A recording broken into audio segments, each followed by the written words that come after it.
Ukraine ఓటమిని ఒప్పుకుంటున్నటువంటి దశ.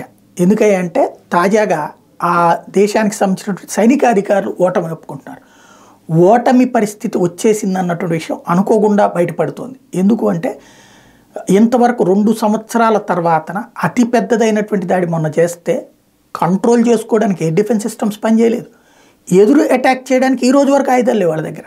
America, Europe, NATO దేశాలు ఇస్తానన్నటువంటి ఆయుధాలు గతంలో ఇచ్చేసినాయి, ఆ పైన ఆగిపోయినాయి. ఇప్పుడు అడుగు పొడుగు ఇస్తున్నారు, ఏ డ్రోన్లో తప్పించి ఇవ్వట్లేదు.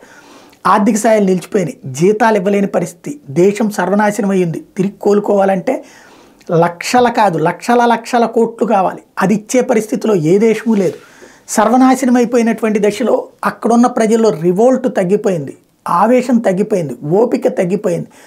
యుద్ధంలో పని చెయ్యండి అయ్యా అంటే యువత కూడా నిరాకరిస్తున్నారు, దేశం విడిచిపోతున్నారు. ఇతర దేశాలకు వెళ్ళినటువంటి శరణార్థులుగా వెళ్ళినటువంటి వాళ్ళల్లో ఉన్నటువంటి యువతని వచ్చి యుద్ధంలో పార్టిసిపేట్ చేయమంటే కుదరదు, పొమ్మనమని చెప్తున్నటువంటి పరిస్థితి. ఓవరాల్గా ఓటమి అంచునున్నటువంటి ఉక్రెయిన్ ఏ క్షణంలో లొంగిపోయినట్టు ప్రకటిస్తుందా, లేకపోతే ఓడిపోయామని ఒప్పుకుని రష్యా ఆక్రమించుకున్న ప్రాంతాల వరకు వదిలేస్తుందా చూడాలా.